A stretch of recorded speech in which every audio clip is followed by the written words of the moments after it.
ನಮಸ್ಕಾರ ವೀಕ್ಷಕರೇ, ರಾಯರ ನ್ಯೂಸ್ಗೆ ಸ್ವಾಗತ. ನಾನು ಋಷಿಕಾ ನಾಗ್. ಸುರಪುರ ತಾಲೂಕಿನ ಬೇವಿನಾಳ ಎಸ್ಎಚ್ ದಿಂದ ಸೋಗೂರು ಗ್ರಾಮದವರೆಗೆ ರಸ್ತೆಗಳೆಲ್ಲ ಹದಗೆಟ್ಟಿವೆ.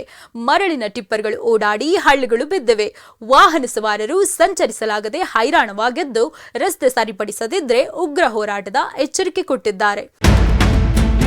ಸುರಪುರ ತಾಲೂಕಿನ ಬೇವಿನಾಳ ಎಸ್ಎಚ್ ದಿಂದ ಸೋಗೂರು ಗ್ರಾಮದವರೆಗೆ ರಸ್ತೆ ತುಂಬಾ ಹದಗೆಟ್ಟು ವಾಹನಗಳು ಓಡಾಡುವುದಕ್ಕೆ ಬರದಂತೆಯಾಗಿದ್ದು, ತಕ್ಷಣವೇ ಈ ಮೇಲ್ಕಾಣಿಸಿದ ವಿಷಯಕ್ಕೆ ಸಂಬಂಧಿಸಿದಂತೆ ನಾವುಗಳಾದ ಸಮಸ್ತ ಸೋಗೂರು ಗ್ರಾಮದ ಸಾರ್ವಜನಿಕರು ತಾಲೂಕ್ ಸುರಪುರ, ಜಿಲ್ಲಾ ಯಾದಗಿರಿ ಇದ್ದು ತಮ್ಮಲ್ಲಿ ವಿನಂತಿಸಿಕೊಳ್ಳುವುದೇನೆಂದರೆ, ಬೇವಿನಾಳ ಎಸ್ಎಚ್ ಗ್ರಾಮದಿಂದ ಸೋಗೂರು ಗ್ರಾಮಕ್ಕೆ ಹೋಗುವ ಮುಖ್ಯ ರಸ್ತೆಯು ಮರಳಿನ ಟಿಪ್ಪರ್ಗಳು ಓಡಾಡಿ ದೊಡ್ಡ ದೊಡ್ಡ ತೆಗ್ಗುಗಳು ಬಿದ್ದು ಸಾರ್ವಜನಿಕರು ಮತ್ತು 2 ವೀಲರ್, ಸೈಕಲ್ ಮೋಟಾರ್ಗಳು, ಟ್ರ್ಯಾಕ್ಟರ್ಗಳು, ಆಂಬ್ಯುಲೆನ್ಸ್ಗಳು ಬರದಂತೆ ರಸ್ತೆ ತುಂಬ ಹದಗೆಟ್ಟಿರುತ್ತದೆ.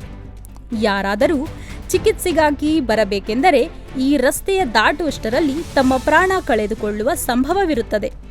ರಾತ್ರಿ ಹಗಲು ಹೆಗ್ಗಿಲ್ಲದೆ ಮರಳಿನ ಹೆವಿ ವಾಹನಗಳು ಓಡಾಡುವುದರಿಂದ ಮತ್ತಷ್ಟು ಈ ರಸ್ತೆ ತೆಗ್ಗು ಬಿದ್ದು ಹಾಳಾಗುತ್ತದೆ. ಆದ್ದರಿಂದ ದಯಾಳುಗಳಾದ ತಾವುಗಳು ಸರದಿ ರಸ್ತೆಯನ್ನು ರಿಪೇರಿ ಮಾಡಿಕೊಡಬೇಕೆಂದು ತಮ್ಮಲ್ಲಿ ಮನವಿ ಮಾಡಿಕೊಳ್ಳುತ್ತೇವೆ. ಒಂದು ವೇಳೆ ಕೊಡದಿದ್ದರೆ ಸಮಸ್ತ ಗ್ರಾಮಸ್ಥರೊಂದಿಗೆ ಉಗ್ರವಾದ ಹೋರಾಟ ಮಾಡುವುದು ಅನಿವಾರ್ಯವಾಗಿದೆ.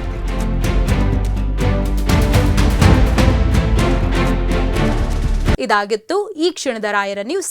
ನಮಸ್ಕಾರ.